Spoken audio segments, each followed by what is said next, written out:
Hey guys, what's up? Welcome to our channel MRCP Made Super Easy, where we make your journey as MRCP aspirant and as a clinician super duper easy. Well, how are you guys doing? I hope you guys are doing well because I'm doing awesome. I've been singing this song. Have you heard of that song? I'm 10 feet tall. We're giants in a little man's world. Yeah, that song. And I kept thinking about giant, giant, giant, wherever I heard that term. And suddenly there was this bell ringing in my head, giant cell arthritis.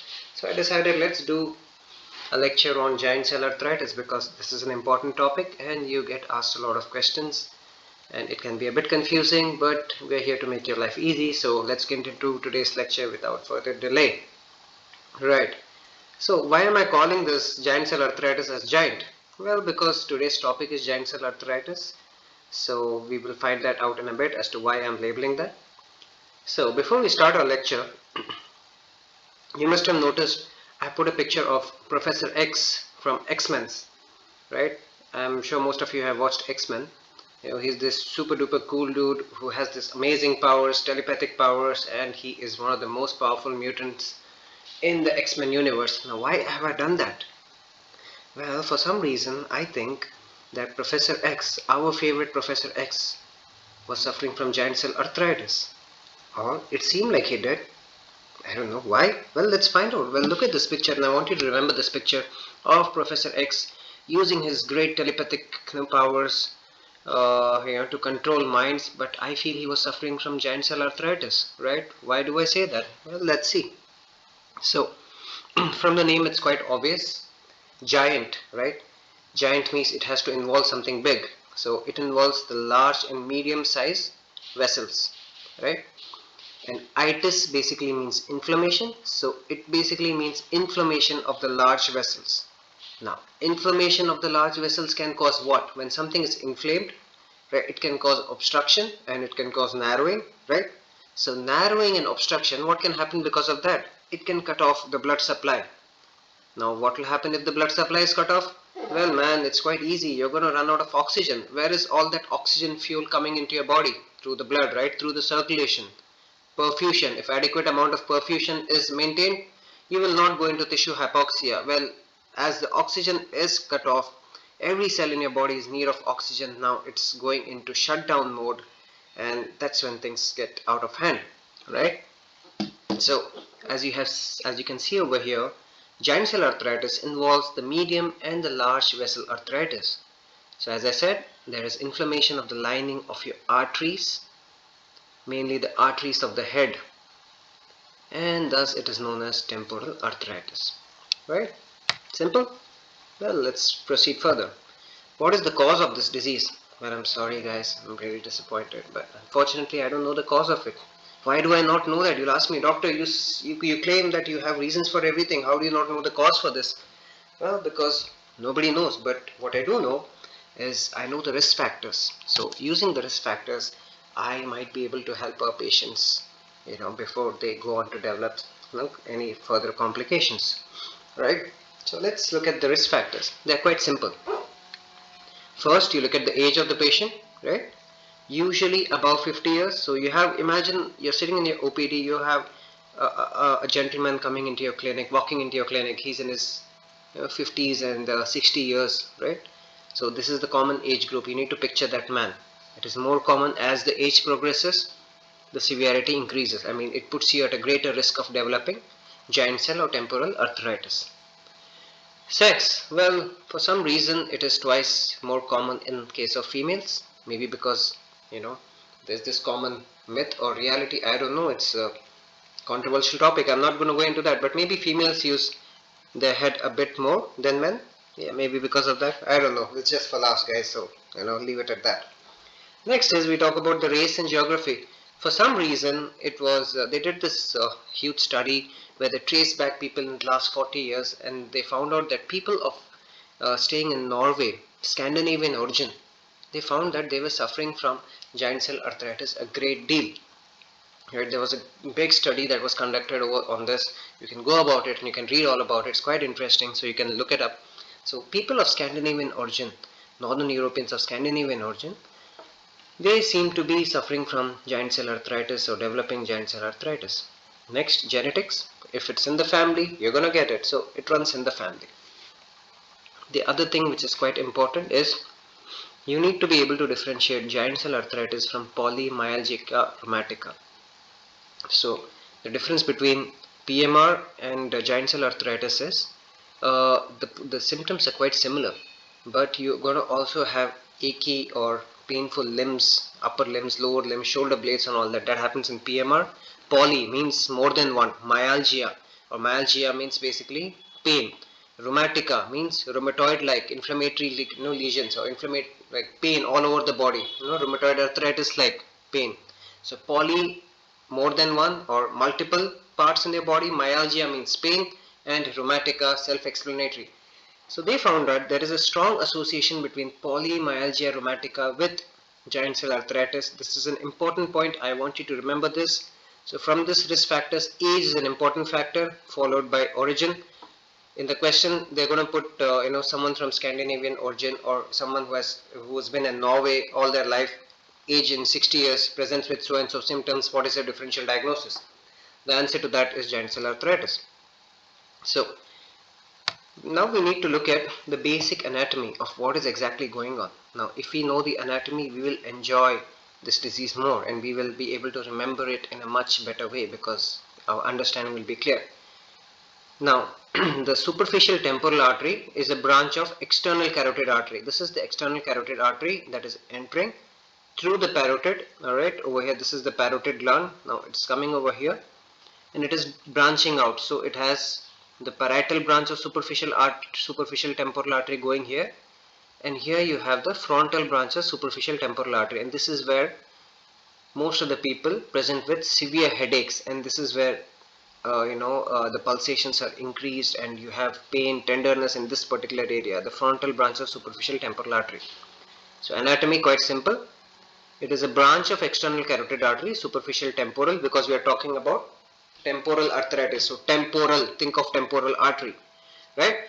So it is a branch of external carotid artery divided into parietal branch and frontal branch of superficial temporal artery. That's the frontal branch over here, right here. Look at this gentleman over here. He's having throbbing one-sided unilateral headache, so much that his veins are actually popping out. Popped out veins. Elderly gentleman, seems like he's quite angry or in a lot of discomfort. He's suffering from headaches. Think of giant cell arthritis. That should be your diagnosis. Do not miss this out, man. You cannot miss this. Next, let's look at the signs and symptoms of this. Right? So, this is a small summary of what I just told you about. The signs and symptoms are: patient will have something called as jaw claudication or jaw pain or fatigue, discomfort, especially during when he's trying to munch into his steak. He says that, oh God, I cannot eat my steak. Doctor, please help me. I can't have my steak. Every time I try to chew into this, I'm suffering from great pain. So, poor chap is suffering from giant cell arthritis.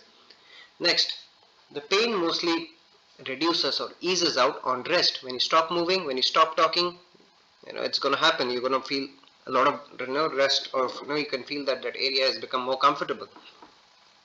The other thing is patients are going to suffer from headaches, temporal headaches. Remember our Professor X? Yeah, temporal headaches. He's having temporal headaches. You're going to have scalp tenderness. You're going to have systemic features like you're going to have unexplained fevers. You're going to have anemia, tachycardias, and another important feature is visual impairment, unilateral, sudden, irreversible vision loss. So from this, we need to remember two things, or more like three things. You need to remember unexplained temporal headaches. You need to know jaw claudication, and the third point you need to know is unilateral visual impairment, that is irreversible in nature. Now, why? Because we always like to answer and ask why. Why jaw claudication? Well, answer is pretty simple. I've told you that already. Inflammation. What is inflammation going to do? It's going to cause narrowing, it's going to cause obstruction, it's going to cut off the oxygen supply, and you're going to feel pain in the jaw area. So that's why jaw claudication. What does the jaw claudication feel like? Pain, fatigue and discomfort in the jaw muscles, especially during chewing. Like I said, he's not able to bite into his steak or eat a chewing gum properly, right? Or features are similar. I mean, jaw claudication is also felt when somebody is talking a lot. You have some chap who talks a lot. You need to tell him, man, listen, The treatment to your disease is you need to shut up, right? So that's the treatment. You need to relax. You need to calm down. So that's how. So symptoms get resolved at rest. So shut up to relax. So this is what a person with jaw claudication or severe jaw pain looks like. So you can remember this old man, having temporal headaches, having jaw claudication or visual impairment. So this is your man. Then you need to remember this, and you will be able to answer every single question on giant cell arthritis. Vision loss. This is a very important point, and they're going to ask you and they're going to test you on this. So please remember that unilateral irreversible vision loss. Now we come to our why. Why is that happening? Well, that happens because there is occlusion of the central retinal artery, and there is something called as anterior ischemic optic neuropathy and visual field defects. So the optic disc, you will find that it is edematous in nature, right?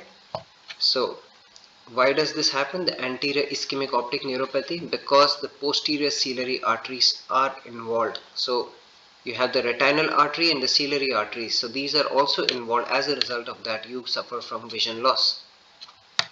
Now this is a medical emergency. Next, another important thing, diagnosis. How do I diagnose this? Now there's something called as temporal artery biopsy. This is a picture showing you how a temporal artery biopsy is being done, right? So when you do a histology or histopath of this biopsy, this is what a normal temporal artery biopsy looks like. So you can see that it is all clean in the center. Now this picture, you see that there's a lot of invasion that is happening. So there is mononuclear cells are invading, and also there is granulomatous arteritis happening. These are two important points which they're going to test you on. So remember that. So we get something called as skip lesions, mononuclear cells infiltration, and granulomatous arteritis of the vessel wall. It is an important question, my friends, so do not forget. Is there a contraindication for temporal artery biopsy? Of course, yes. Now they normally say that if you have a patient who is on glucocorticoid therapy for more than 30 days, 4 weeks, right? They say that it is a contraindication. Now why do they say that? Because it can give you false positive result. But there were a lot of tests that were done where they have done biopsy on people who were on glucocorticoids for 6 weeks.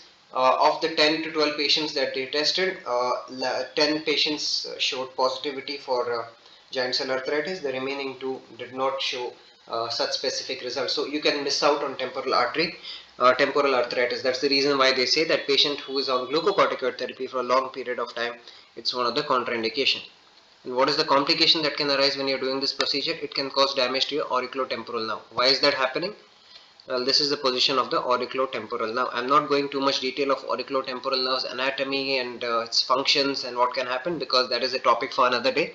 So for your information at this stage, just remember that auriculotemporal nerve is situated over here and it can cause damage when you're doing a temporal artery biopsy. A bit of extra edge, that due to the diameter, the parietal branch of superficial temporal artery. Now, which is the parietal branch of superficial temporal artery? I have already showed you that in this picture, this part. This is the parietal branch of superficial temporal artery. So, superficial temporal artery is preferred for superficial temporal MCA bypass when there is cutoff of blood circulation to the brain. So, this can help you, in ensuring that adequate amount of perfusion is maintained by doing this. So it's a bit of an extra edge. They're not going to ask you, but just for your information. Next, the second way to diagnose it, that our American College of Rheumatology were kind enough to provide us with a criteria. It's a pretty simple criteria. Age, I have told you, more than 50 years. Localized new onset headache. Tenderness over the temporal artery area or decreased temporal artery pulsations. Biopsy showing mononuclear infiltration, as I have told you about, and granulomatous inflammation or granulomatous arthritis, and ESR of more than 50. So if you have 3 of the above 5, then it has a sensitivity, it is diagnostic of giant cell arthritis. Now this criteria has a sensitivity of 93.5% and a specificity of 91.2%. So the first way to diagnose was do a temporal artery biopsy, look for mononuclear cells and granulomatous inflammation or arthritis, and you get something called as skip lesions.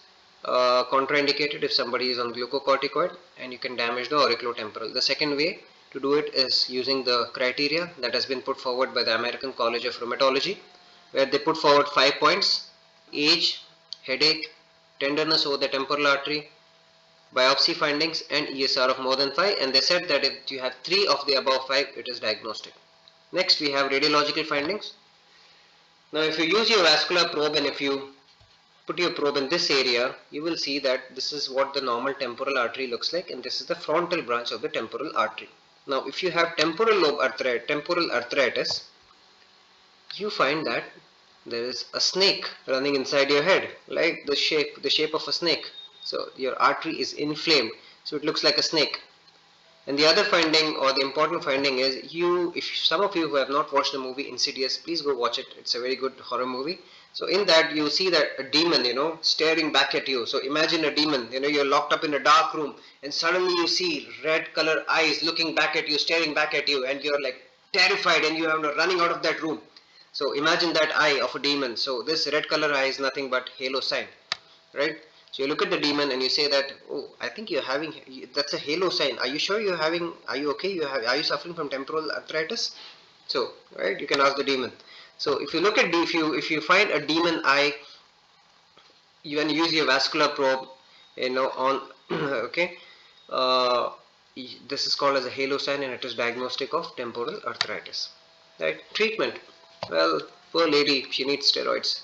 Is she a junkie? Well, no, she just needs help. Why? Let's see. So 2018, EULAR recommended the management of giant cell arteritis. They divided them into two phases. Quite simple. Diagnosis of active giant cell arteritis. What do? If there is risk or presence of giant cell arteritis related adverse events, start the patient on prednisolone 40 to 60 mg per day, and then you go to phase 2. We'll come back to phase 2. Second is, if patient is having visual symptoms, you need to consider giving them high dose steroids, pulse therapy of steroids, 0.25 to 1 gram of steroid per day for 3 days, and then you jump to 40 to 60 mg per day. Gradually taper it down up to 15 to 20 mg in the next 2-3 months, and then you need to reduce it to minimal dose of 5 mg per day for the next 1 year. If your target is achieved, continue to taper. If it is not achieved, then you should be considering two things, whether it is a major relapse or it is a minor relapse. If it is a minor relapse, you need to go back and start them on the dosage on which the patient's symptoms are under control. If it is a major relapse, you need to increase the dosage to 40 to 60 mg per day. If nothing is happening despite this, start the patient on methotrexate or tocilizumab, right?